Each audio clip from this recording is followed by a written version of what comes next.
Just say diapers 40 times. Diapers, diapers, diapers, diapers, diapers, diapers, diapers, diapers, diapers, diapers. Highest ratings yet, right there. Just diapers. Welcome to Love in Brief, a brief ABDL advice podcast focused on issues of love. Yeah, love. That's love for yourself, love for others, love for your community. And one thing I love is having the chance to jump on this podcast and do a roundup with you, my love. I'm Resident Yes.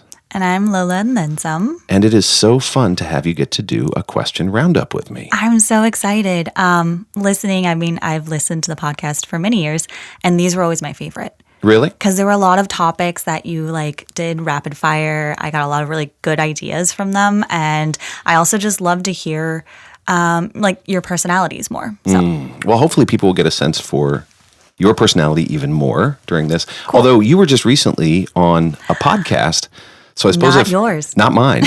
So I suppose if somebody wanted to get a really good feel for your personality, they could listen to that as well. What podcast was that? So I was just on Nikki's podcast. It's called Cautious Little Heart.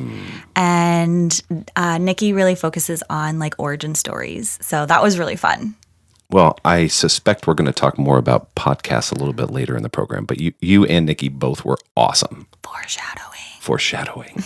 Yeah, thank you. I loved it. So that's Cautious Little Heart. We're going to talk about those and some other podcasts in a bit. But for those of you who have been wondering where the heck we were, we did a whole slew of episodes in November, December, all back to back to back to back. And then we more starting in December.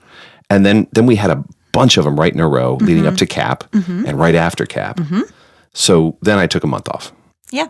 Because it was a whole bunch of episodes. Now we're back. And really excited to do our spring 2024 question roundup. And we have lots of ideas for episodes coming up. Oh my so many. Gosh, do we? We have folks who presented at CAP that I have just been waiting to bring on. Totally. But I knew I needed a break. I knew I needed to focus on other things for a month. But boy, do we have a lot of stuff in the hopper. It's exciting. I'm really excited. So let's dive in. So the way a question roundup works, if you've not heard one before, is that we kind of collect questions throughout the year and throughout the month all the time. I get them on Tumblr. That's ResonantYes@tumblr.com. I get them on Instagram, also Resonant Yes. I get them on FetLife a lot, also Resonant Yes. And even on my email, which is not Resonant Yes, loveandbrief@gmail.com. And I collect them and just sort of put them in this giant spreadsheet. And then once a quarter, I like to sit down and do a question roundup where we can sit and talk through a number of them in a row. Yeah. And I'm so pleased to bring my partner Lola on to tackle these with me because you are a fount of wisdom and I want people to get to benefit from that wisdom. Well, thanks, love. Well, you bet. So you ready? Can I throw the first one out to you? Yes. Great. Let's do it. Hopefully this will encourage other people to send us questions as well. Totally, please. And also sometimes those questions become episodes because they're so amazing. Oh, yeah. I was reading through our FetLife box and found 2 brand new that need to be whole episodes. Usually these that we tackle on the roundup are hey, they're good for a 5-minute answer, but it would be a tough 50-minute answer, So that's why we put them in the roundup. Cool. Let's do it. You ready? I'm going to throw you the first one. Man on the Run on Tumblr says, hey, I've been into wearing diapers for as long as I can remember. And before we started really dating, I told my girlfriend, now my wife, about my fetish and the reasons I enjoy diapers. She's very accepting of it. She's even worn diapers herself, but only when we're being intimate. It's not really her thing. She wants to love wearing diapers like I do, but she can't seem to disconnect the association between diapers and children or diapers and elderly or disabled people. So basically, she doesn't see diapers as being a sexy thing like I do. And for me, that's not what I associate them with. I use them for sexual purposes. So I guess my question would be, how do I help her make the disconnect and start enjoying wearing diapers herself? So make the leap over that disconnect and start enjoying. And I thought this was just such an appropriate question for you as somebody who was not factory installed with this kink, but came with an aftermarket upgrade for this kink. This is probably the question we get most, honestly, in one form, or how do I tell my significant other? But talk to me a little bit about that process for you of how you went from this isn't my thing at all to I'm really enjoying this. Yeah, that's a good question. And it sounds like it sounds like she is willing and wants to do this. So that's first and foremost important. So I once was in the exact same shoes. My ex told me before we got married, and then I had to, I don't think I ever had the connection of like diapers and kids, but I absolutely can connect with the fact that it was not sexy. And I think that, I think there's a couple of things you can do. First of all, just really reassuring her and like reminding her every time she wears. Like that was really important. Even though you had told me it maybe that might, you had told her maybe yesterday or last week when you played. Every time, especially right now, I think, I think it's helpful to tell her, wow, you look amazing. And even maybe reassure, like, you might not feel that way, but like, this is how you're making me feel right now. So if she can connect into your feelings about that, she may be able to like understand more. Yeah. Another thing that might help too is, I think for me, when I first started wearing, I had made a Tumblr account and I went on and I just sort of like tried to consume as much diaper porn as possible. And I saw all of these women wearing diapers, and they were cute and they were sexy and they were confident. And I think confidence really is linked to being sexy for me. Yeah. And so to see others and also see like even how they like styled their diapers or like what outfits they wore. Like I was and I still am, I'm very much about the outfits. So I think that's what really helped get me there. It's not just the dip; it's the whole outfit, exactly, the whole presentation, exactly. And now I do genuinely feel sexy in a diaper. Yeah. Like if I see my butt without a diaper, I'm like, oh, that doesn't look quite right. I still think I'm sexy, but like I do equate sex and sexiness with diapers now. Yeah. So yeah, I would reassure her, and then I would also just like allow her to go out and find what she might think is sexy about them. Yeah.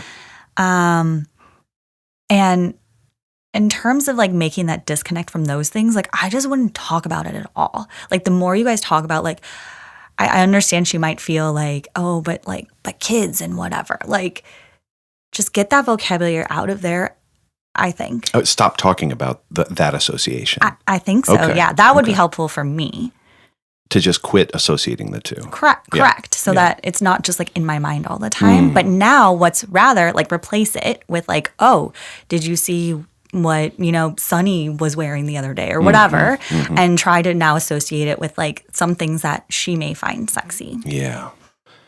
That's really good. Yeah. That's really good. And, there's a lot of science now in the field of attraction and sexuality that there didn't used to be. And the science largely that I've been reading in some of the pop science books suggests that attraction to specific features is more social than it is biological. And not that it doesn't have a biological connection, but it's similar to the way we learn to love foods. So if you were born in Greece, you might have a palate that is very different than if you were born in Japan. And somebody in Greece might see Japanese fish for breakfast as being maybe strange, or seaweed as being strange, but you might love having, an olive tapenade that would seem very strange in Japan. That's a social construct. It's because of what you grew up eating and what you were around and what your family gave you, and it becomes very subliminal. It becomes inherent. You can't change it overnight. And some of the science suggests that attraction works the same way, sexual attraction, to specific features. So you might grow up in a boob community or a butt community or a biceps community where that's really reinforced for you, or that's what you're around a lot when you're in a sexual maturation phase. Or then you look at something like diapers, and we've talked about this a lot before, but they tend to most people tend to say, hey, I've kind of been into them the whole time, suggesting there was some link created when they were very, very young, right? Yeah.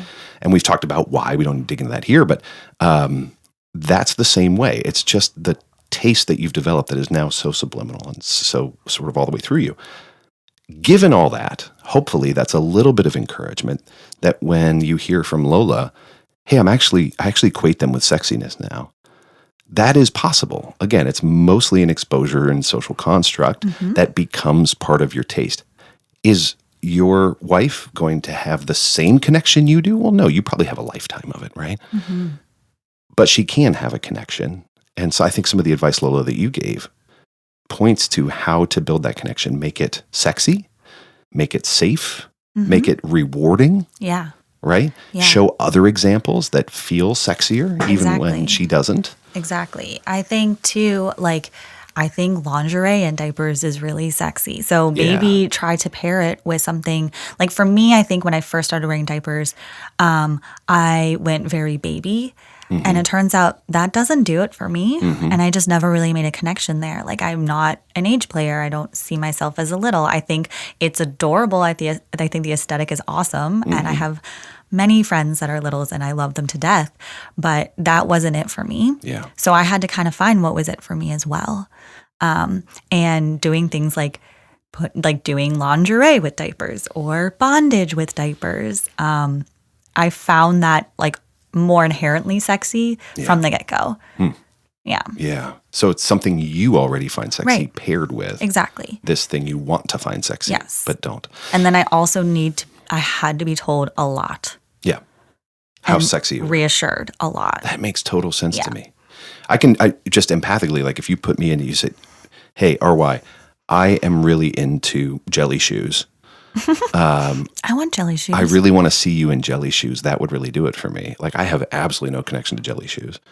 I would have to be told a lot. This is doing it for me and have it demonstrated for me. This is doing it for me. Yeah. And not in a pushy way and not, but just in a way that allows her to feel what you're feeling, in a safe way. Yeah. Yeah. Two caveats I might offer. One is, as Lola pointed out, this question asker has noted, hey, my wife wants to be more connected. That's essential. Yeah. If your partner doesn't want to, there's no point in trying to force that. Yeah. That has to be something that they're interested in. Yeah.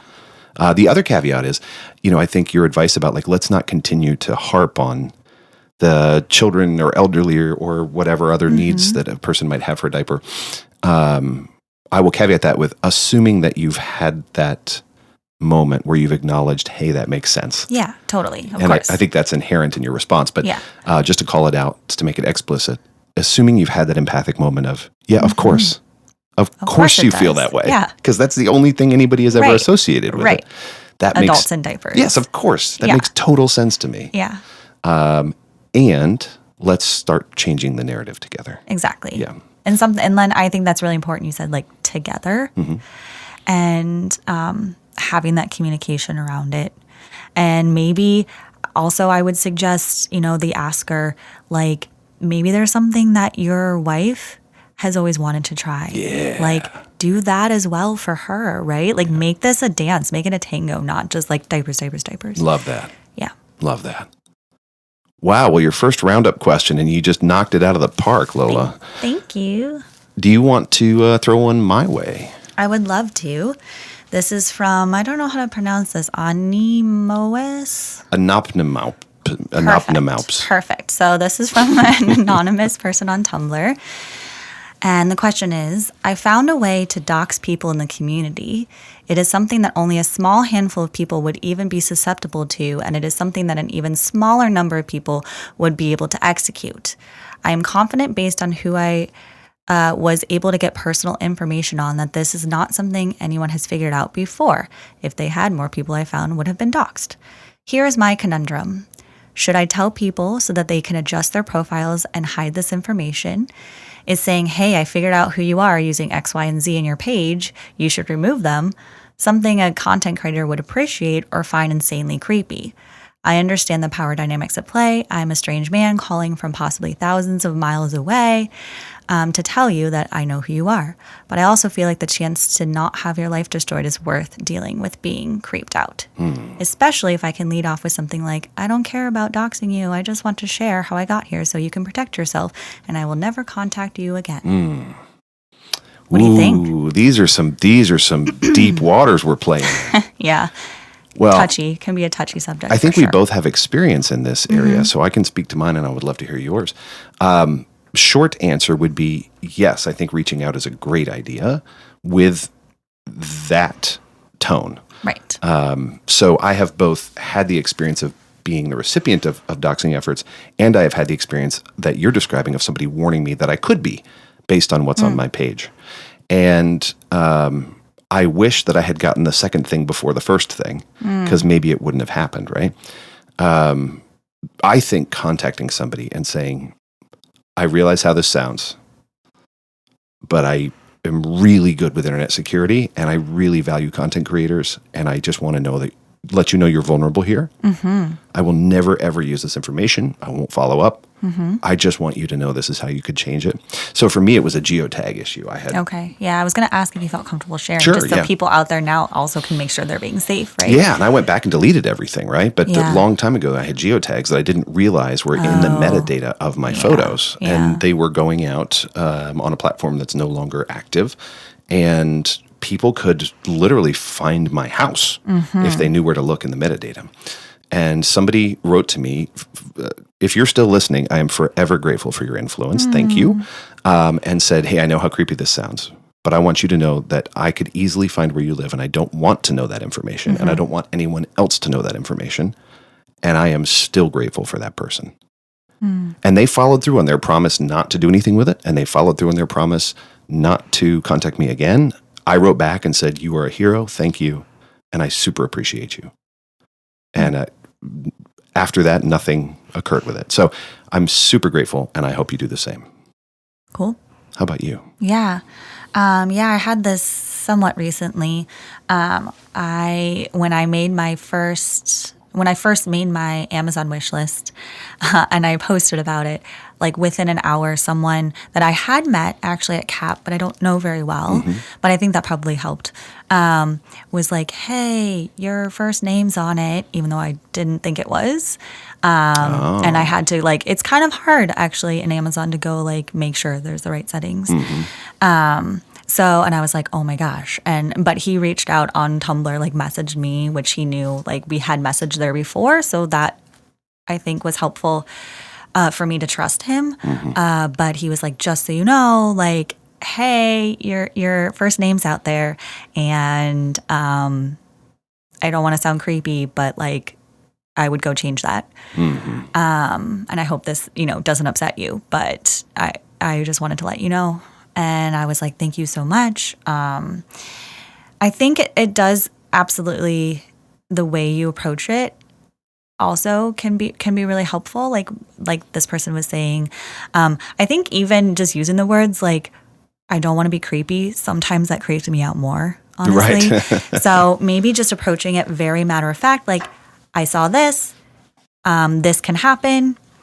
And blah, just being very matter of fact and also like nice about it, but like not going into like, I didn't want you to be blah, blah, blah, blah, blah. Yeah. Because that then it becomes like personal and sort of creepy that way. That would be my suggestion. Very matter of fact about it. Yeah. And how do you feel about this caveat that like, I will immediately delete this information and I won't follow up with you, just wanted you to know? Yeah, I think that's a very, that's a good caveat. And to this person, like, he's never used my first name. He's never like, and even though he saw it once. Yeah. So yeah. I admire that person. I really do. I really do. I appreciated it because even though it may, and there was absolutely a moment of like, oh no, I really screwed up here. And I felt really uncomfortable about that. But like safety does have to take paramount over like your feelings of like, oh no, I screwed up. And now this person knows that and whatever. I think safety has to, take precedence. And I think that if you have information that you think should be shared to keep people safe, you should share that information with them. Agreed. And thanks for what you're doing. Thanks for looking out. All right. You ready for one? Yes. This one also may hit home a little bit. It's almost like I picked it for that purpose. Question comes from an anonymous asker on Tumblr. If you were me, male, how would you go about telling your extremely vanilla partner, female, I like the term extremely vanilla, that's a fun thought, that you are into women wearing and using diapers? I had a pretty kinky ex who I once told, and we tried it a few times, and now that we're separated, she's telling people. Oh, no. So I'm not sure I want to tell anyone else. So I hear two questions in this. One is, how would you go about telling somebody, assuming you wanted them to know? And the other is, do I really want to tell anybody? Right? Because I had a bad experience with that. So tackle them in whatever fashion you like. But I wanted to put this in front of you, who at one point was the recipient of this conversation. Yeah. I was the vanilla partner, although I think I've always been kind of kinky, but. Vanilla with sprinkles. Yeah. So that's so difficult. I think, well, my first piece of advice is when telling your extremely vanilla partner. It almost feels paradoxical. I just love it. When telling, it's like you want to approach the subject with confidence, in like a calm, loving, almost just like excited about it manner. If you come to them saying, oh my gosh, I have this thing and it's really weird and I know that you're probably going to hate me now and it's super creepy but I need to tell you about it, they're going to think that it is super creepy and then that's the way that they should feel about it. But if you approach them with, I have something I really want to tell you, I am going to be vulnerable here. And so I just ask that you listen. And it's this part of me that I love, that I'm really excited about, and something that I want to share with you.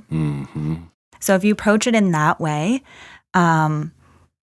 they then all of a sudden are like, oh, wow, this is something that could be awesome. It sounds really fun. And it sounds like it's something that is important to them, but also like they're confident and okay with themselves. So maybe I don't have to go in.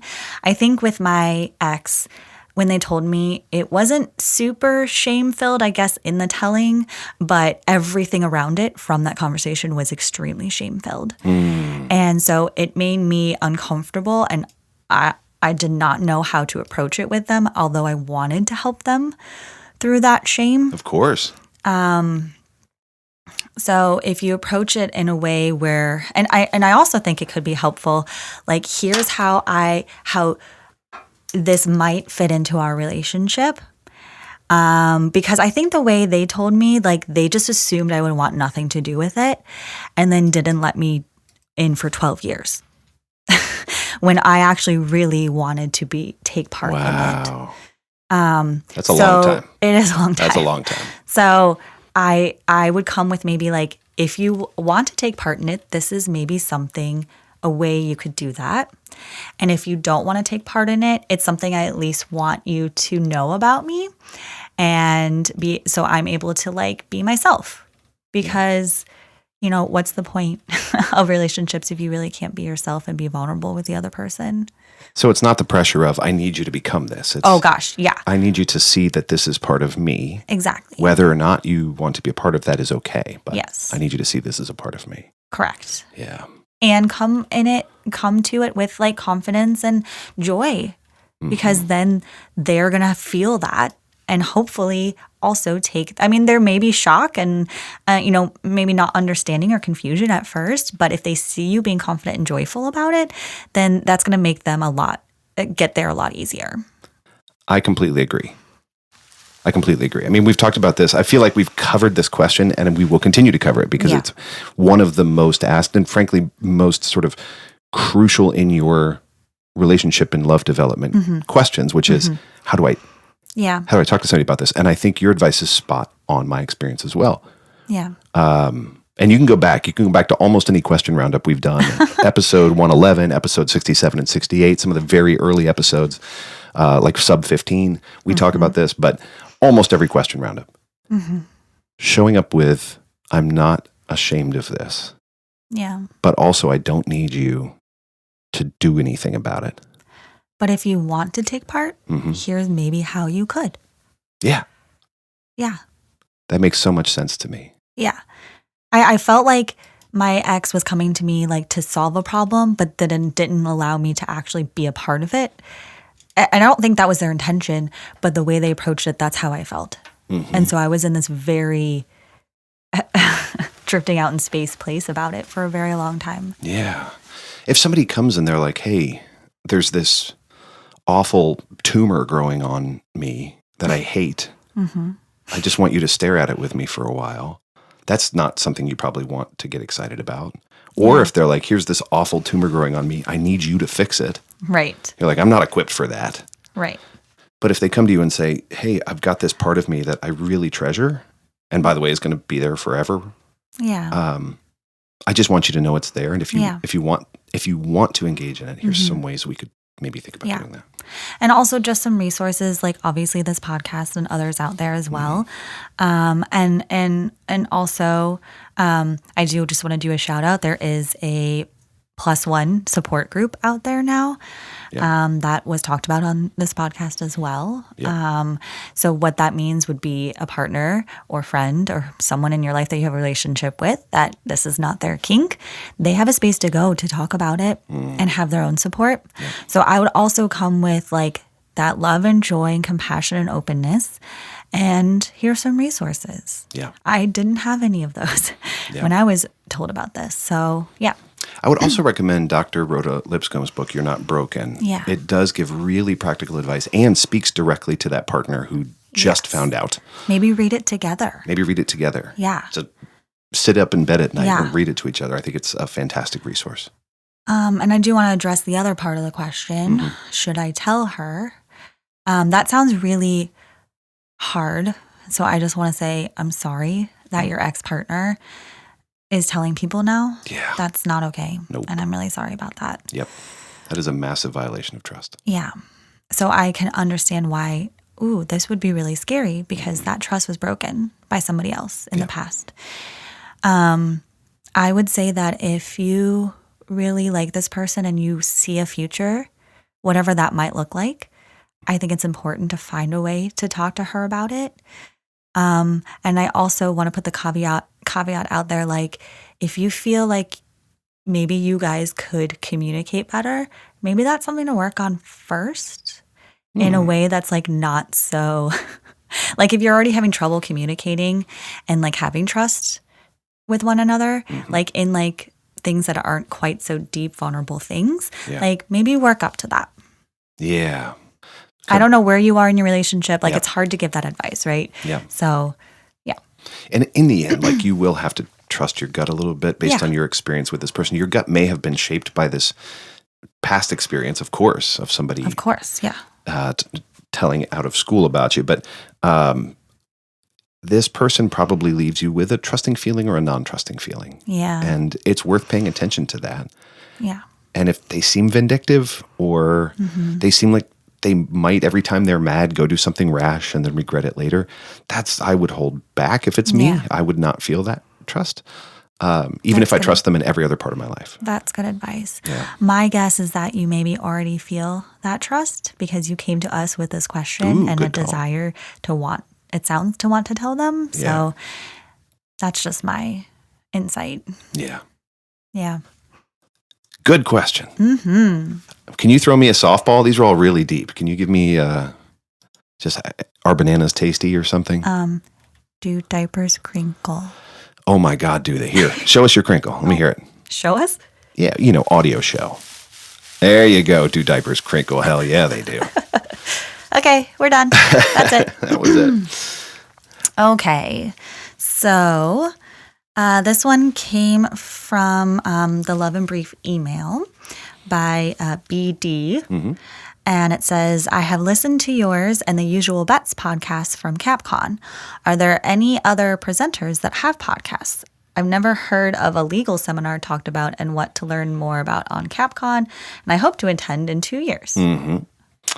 So any other folks that could give you insight into CapCon and many other things? Short answer again, yep. Yay. I love the renaissance that we are in terms of ABDL podcasting. Totally. And folks who have listened to Love and Brief for a while know that I have a deep passion and respect for people who just go out and make things for the community. And this may come as a shock to you, podcasting, not a profitable venture. But I know. I'm not getting paid. Not getting rich. But it is so worthwhile to feel like you're giving something back to a community that has given so much to you. Well, a lot of folks have chosen to do that, and they are doing an awesome job. That's amazing. Yep. We cannot have too many ABDL podcasts that are made with love and passion. Totally. So let me give you a short list here of other ABDL podcasts that you can listen to, some of which I know very well, some of which I've only listened to a couple of times. Frankly, I couldn't possibly listen to all of them every week. Yeah. That's how much great content is out there. Yeah. But so you've got, if you know The Usual Bet, we had them, we had a little crossover appearance on the Capcon And episode. they also had their own Capcon podcast they did too. Yep.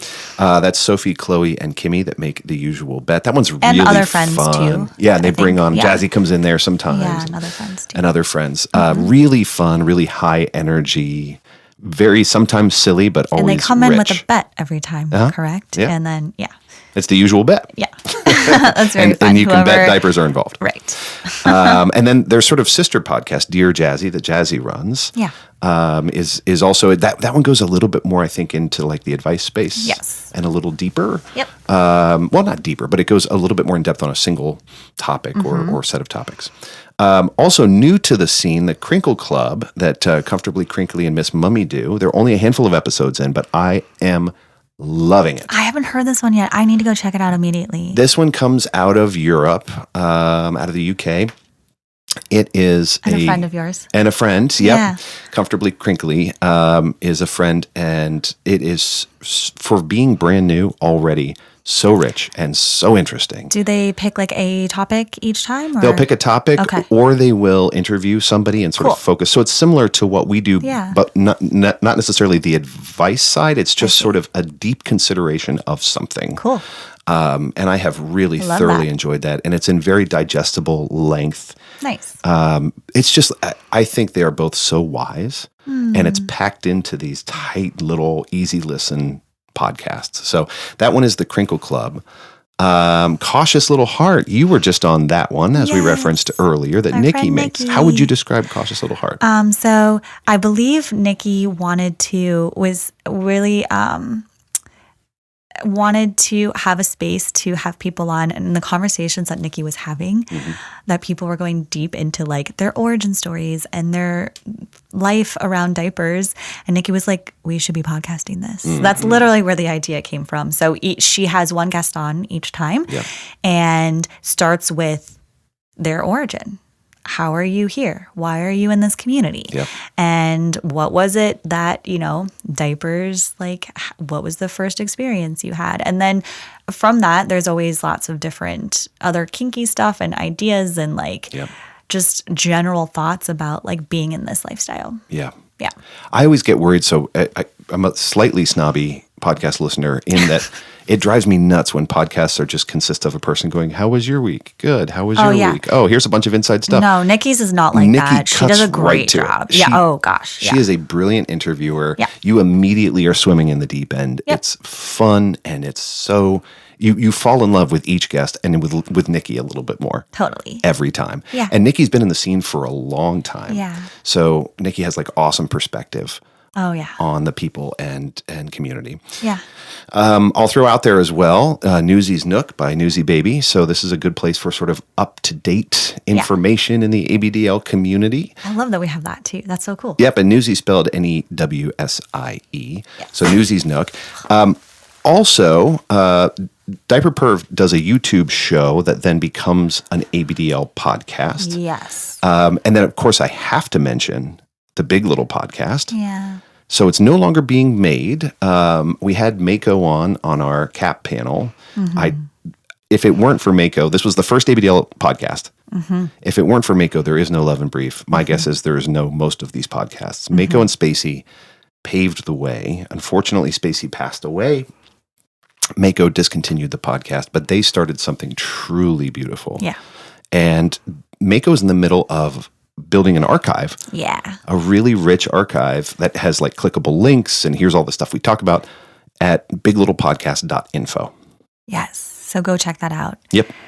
So wise. I love how Mako and Spacey really brought like philosophy and like deep thinking into into this lifestyle and really tackle some really tricky, hard subjects. Oh my gosh. Yeah. So Oh my gosh. I love that we have that all the way to here's what's up in the ABDL world. I love just the variety that we have now. How lucky are we? Yeah. And I can listen to, the Big Little Podcast or Crinkle Club and get some profound something out of it. Mm-hmm. And in the same show, I can smile ear to ear. I can listen to The Usual Bet and just laugh out loud in my car. You know what I mean? Yeah. There's just a whole wide world out there. Yes. Also, there are other discontinued podcasts that are worth listening to.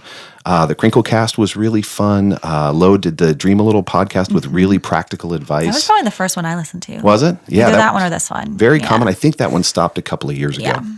But it is worth going back and listening to archives. Because there's just so much wisdom out there. And I think most of it is pretty timeless. Mm-hmm. All right, you ready for another one? Last one for you? Let's do it. So Diaper Boy 1121 on FetLife sent this one in.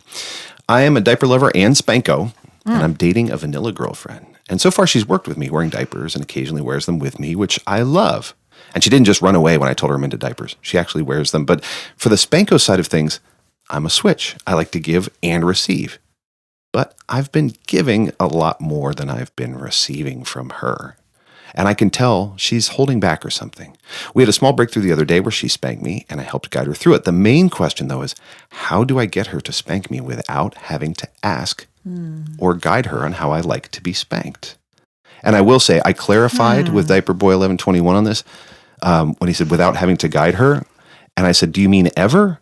And they said, no, I absolutely will educate, communicate. Here's what I like, but not every time. It would be nice not every time to have to say, do this. So that's the clarification on that question. Because, of course, nobody's a mind reader. So let me throw that your way. Do you feel weird being our token ex-Nilla on this one? I keep throwing you Nilla questions. Gee, thanks. Yeah, I know. I'm trying to wrap my brain around this one because, I also am quite new to spanking as well. Yeah. So, I think the same could apply to diaper stuff. So, you're in a relationship where you like to switch and you find yourself giving in a way that's probably fulfilling for both of you, but you want more proactive initiation from your partner so you can receive as well. Yeah. Oh, that's so hard, right? Mm-hmm. That's so hard. I think, first of all, it sounds like you guys that you both have really good communication. You have talked a lot about. But if you haven't, I would say someone being new to diapers or spanking, it's I literally don't know where to even begin thinking about this, let alone now I have to produce this. That's a really scary thing. Yeah. So even something as simple as literally tell me where you want my hand to be and things like that. Walk me through that. Yeah. I think could be really helpful. Now, I assume you guys have already gone through this and, gotten to the point where you've discussed it, you've discussed consent, you've discussed, boundaries and negotiated and all of that. How to get the other person to initiate. I think maybe the best way would be either, hey, let's set up a scene for tonight where maybe we're doing this other thing, and then maybe I'm going to do something that is a little bratty, or maybe I'm going to do something whatever, name whatever it is. And so it doesn't have to happen right in the moment, but then that person knows to look for that this evening when you guys are playing or when you're interacting or you're at dinner and you throw your peas on the ground or whatever it is. Yeah. I think having a sign or at least saying I'm going to do something at dinner. And so then she doesn't have to guess. When I was in my marriage, my first relationship, we switched a little bit with diapers, just a very little bit. And I felt like I had to guess every single time. Yeah. And I'm almost I'm getting choked up thinking about it now because it was so much pressure. And I felt like I was letting down my partner. And in doing that, then I shut down too. Because you felt the pressure on yourself. Yeah. And then you feel like you're failing. Correct. And then you shut down. Correct. Meaning you're not going to do it now. Right. Yeah. Even though I want to do it. Right. It's not my lack of I wanted to. Yeah. But I was so scared because I felt so much pressure. Yeah. So I'm just wondering if perhaps that's part of this as well. And I'm trying to think like, what would have helped me? So if I had had a clear sign, like I want to be diapered tonight when I get home from work. So in the morning, I'm going to leave the diaper closet door open. And that's my sign to you that when I come home tonight, I would like to be in a diaper. Yeah. Or something like that. So if I'm hearing right, in your experience, the not doing it is not a sign that they don't want to do it. And it may not be interpreted as a sign that they might accurately interpret it as a sign that they don't want to do it. Yeah. They may need a little bit more clear guidance and confidence that this is the time. Right. Yeah. I got pretty confident in like how to diaper and all of that and what they were actually looking for about being in a diaper. But I never really had clear communication on like, or guidance on like how to initiate that. Yeah. So I felt like I had to read their mind. Right. And it was really frustrating. And step one was the first thing, which is how do I do diaper? How do diaper I do? How do diaper I do with you? And you said literally like, show me what to do with my hands, like whatever it is, like how do I do diaper? And then secondly, after you feel confident there, how do I know when to do diaper? Correct. Right? Yeah. And also like, what are you looking to get out of it? I think that would be the first part too. Yeah. Like, how can I facilitate that? Yeah. So we covered all of that, but then it was like, I understand because I get it. I'm a sub too. Like, I understand. I don't want to have to tell you. You should just know. But you can't know. That's not a thing. That's not a thing. Except maybe if you've been together for a very, very, very long time. Yeah. You know, you already have picked up on subtle cues and you know things. Yeah. But you need to create those cues at the beginning. Yeah. I know Mako and Spacey referred to this as kink semaphore. It was signaling to one's partner. You know, semaphore like the flags that they use on ships to send messages. Kink semaphore is a way to signal to your partner without saying something explicitly. But that only works when you both know the semaphore. Exactly. You can't just go waving flags and hope they can translate, right? Exactly. Yeah, that's really good. Emily Nagoski in her book, Come As You Are, which I really love and recommend, she's a sex researcher. She uses this analogy of gas and brakes on sexual desire. And she said, the gas is the thing that gets you going. It's the thing that revs your engine and makes you kind of lose yourself in the experience. And the brakes are the opposite. That's the thing you slam on that slow you down and take you out of it.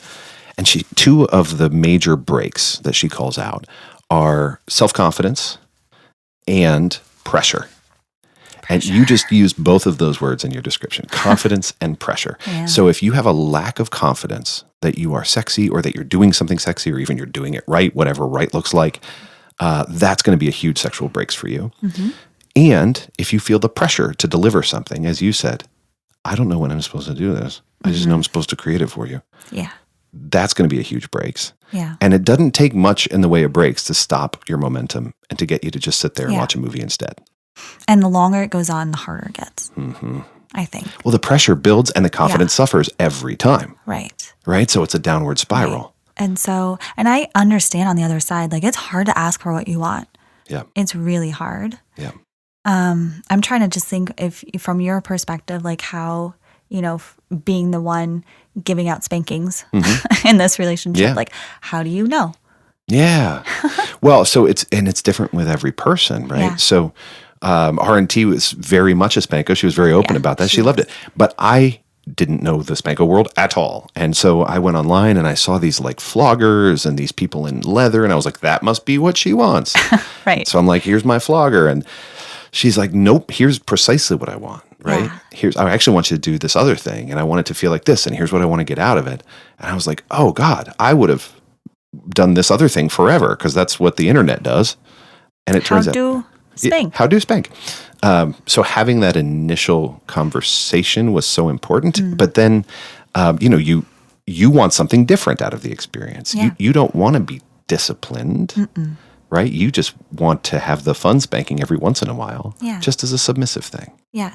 Not because you did something wrong. So with one partner, you might be looking for that small, bratty, I'm intentionally being sort of impish and stepping out of line so that you'll spank me. Right. With a different partner, they're never going to do that because they don't want that vibe. Right. They just want to be told, I'm giving you a spanking because you're submissive, right? Right. So as the spanker, I wish I could say, oh yeah, you just come out of the gate like ready to go. You're just a lifetime expert, but that's horseshit in every application. I don't care what you're talking about. You have to learn from your partner and have that explicit conversation. And then the semaphore can become intentional. And later you might just pick up on subtle cues, but nobody comes out of the gate getting that right. Mm-mm. Don't believe the internet. It's not true. This is such a rich discussion. You got one more for me? Yes. Yes, I do. I think I've said rich like 90 times because we have rich podcasts, rich discussions. I'm just thoroughly enjoying this. All right. Me too. What you got? So a dude still diapered on Instagram was wondering if we could talk about choosing your ABDL name / screen name. I'm in iteration 3 and still haven't found something that clicks. Yeah. Well, this is fun to talk about how we got our screen names. Okay. A dude still diapered. Boy, do I hear you. I had to go through a couple myself. Did you? I'm not going to tell you what the first one was. I want to know. I'm never. My lips are sealed. Some of my friends from some of us OGs, they know. If I pout really cutely, I'm going to turn my head from you. Okay. Because I can't handle the pout. Yeah, dude still diapered. A, you've got a great screen name. But if it's not feeling right for you, that's what matters most. Yeah. I took a couple of swings at it, and what I learned was that my intention for what a screen name does changed. Oh. The first time I was on FetLife for the first time in my life, I had not ever spoken to nor met another ABDL person. And so I thought my ABDL screen name should definitely say that I'm an ABDL. That should be the main thing it does. That makes sense. Because I'm just wandering out into a field of kinksters going, which one of you? Especially on Fet. Like, there's so much out there. There's so many people. Yeah. So I'm like, which one of you is like me, right? Yeah. This will help cut through the crap. It turns out you don't need to do that anymore because we have so many ways to identify what you're into. I can search by fetish. I can search by sub-fetish. You don't have to do that anymore. And so instead, I turned a corner, I don't know, 8 months in or a year, and I thought this screen name unnecessarily focuses on that. That's all over my profile. It takes 3 seconds to note that I'm an ABDL guy. I want my screen name to reflect why I'm here.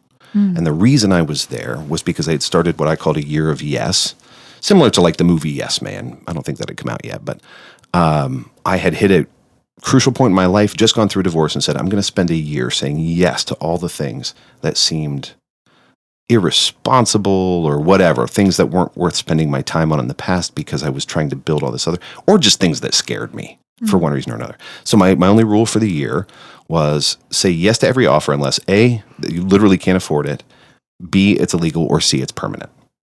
So for instance, a tattoo is neither illegal and it's relatively affordable, but it's permanent. So that was a no. Doing hard drugs is illegal. So that was a no. But when somebody would ask buying me... a yacht is expensive. Buying a yacht is expensive and would break me, and that's a no. But when somebody would say, hey, do you want to come to Missouri for the weekend? You had to say yes. Yeah, my rule was, unless it was like, this person's obviously a serial killer. Of course. But that didn't happen. So I started just saying yes to everything, and I did it with such a full heart, and I kept getting rewarded for it. It kept coming back to me in this way that made me feel more and more full. And so instead of being a hesitant yes, I wanted to be a resonant yes. And I have kept that screen name ever since because I continue to try and say yes to the things that scare me. And I continue to try and say yes to things I think will build community, even though they take time and effort. Plus, once you make a good screen name and you like it, it's hard to leave. So that's how I found mine. So my encouragement would be take a deep look at why and what you want, not just in the moment, but what do you want out of this online journey, and see if you can find a name that fits. It may have the word diaper in it. It may not. It may have ABDL. May not. Thank you for sharing that. I never get sick of you sharing that story. Really? Yeah. I was going to say, I thought you might be tuning it out after you've heard it a couple times. No. I was like looking at you with such hard eyes because I think it's so beautiful. Yeah. Well, let's hear yours. Well, I've had a lot of iterations of screen names, mostly because I first got on Tumblr just to be like, what is kink? After my ex told me that they were into diapers. So my first screen name was the Lovey Wifey because I was there to be a good wife and try to figure this stuff out and be included. And that was part of, my identity, I guess. Then most of my screen names have been, a lot of really my first interactions in the community were with my ex. So that it was joint. So that's a little bit harder, right? I do like our very first one was the diapered and the damned. I think that's nice. Yeah. That's my nice. ex came up with that one. Yeah, that's good. We both love literature and it was perfect. I guess I was the damned one. I don't know. But then out of that one, people started giving us asks and asking specific questions of us. And we were like, well, we need to kind of, differentiate who's speaking here. So we came up with monikers, and my ex went by Mr. and I went by Lola. And Lola really was derived from Lolita. I still kind of have this thing about being corrupted and being the one corrupting. But I thought Lolita was a little bit on the nose. So I went with Lola. And Lola's kind of stuck around. And Lola has been in every iteration of my screen name. When I blossomed into this new life I'm in, and then my, newest iteration of Lola and then some, it was because, I was Lola in diapers, I was Lola loves, I was diapered Lola. There were lots of different diapery Lola things. And I wanted to signal that Lola's still here. I'm still Lola in diapers, but I am so ready and jumping in wide-eyed to everything kink. And honestly, life has to offer me. So I'm still Lola, but and then some, because I have all of this other stuff to me as well. And I was also a little bit sick of being the diaper girl. You wanted to expand your boundaries a little bit. Yeah. Which I think we're always there. I was always doing that. But when you're called Lola in diapers, everyone's like, oh, you're the diaper girl. Yeah. And I was a little bit sick of that, honestly. For sure. So I wanted to be more. And now I get to be more. Yeah. We can all be whomever we want. And so I think it's okay if your screen name grows with you as well. Yeah. Yeah. The and then some has a 0 instead of an O. It does on Tumblr, Just only on because Tumblr, okay. I got deleted. So that was not a deep conscious reflection on yourself. So I'm Lola and then some on FET, and I was on Tumblr. When I came back to this community and this life and by myself without my ex, that was the screen name I chose. And then Tumblr sucks sometimes. So they deleted me, but I wanted to continue being Lola and then some. So if you're trying to find me on Tumblr, the O in some is actually a 0. Yeah. Yep. Good call. There's no reason for it other than I wanted to. It wasn't some deep, meaningful nihilism reflection or something. No, that makes sense. You'd make a terrible nihilist. It was a gaping hole. I don't know. In my heart, I don't know. I will say, the screen names, I love a good pun because I am a dad after all. Yeah. So ones that make me laugh are always good. Yeah, those are always General Eclectic, Towns Van Pants, Olive, the Other Reindeer. These are the ones that forever make me smile every time I see them. Yeah. So there's something to be said for that too. Also, be a little different. That would be my... Yeah. I see lots and lots and lots and lots and lots of screen names. I get lots of messages. And if there's one that's just different and it's not hey, I diaper person, but it's something just has nothing to do with diapers, I love blueberry pancakes. I'm heck yeah, I remember that person. I also love blueberry pancakes. Yeah, and it stands out. Yeah, that's true. Yeah. Well, we've covered a lot. 6 topics here in just these last 50 minutes. Did we do it? We done the thing, Lola. We did it, RY. I love that you are doing this with me. This makes me really happy. I'm really excited that I got to do this. Me too. Thanks for tackling 6 questions. Everybody who writes in, thank you for sending your questions. Again, you can do that on Tumblr at Resonant Yes. You can do that on Instagram with the same name. You can do that on FetLife with the same name. You can do it on email, but not the same name, loveandbrief@gmail.com. And we have so many fun shows coming up and so many guests. And fortunately, I'm getting some production help from Teddy Bear and from you and from others. So hopefully we'll be able to get those out in a regular cadence. But in the meantime, any final words here, Lola? Diapers. This has been another episode of Love in Brief.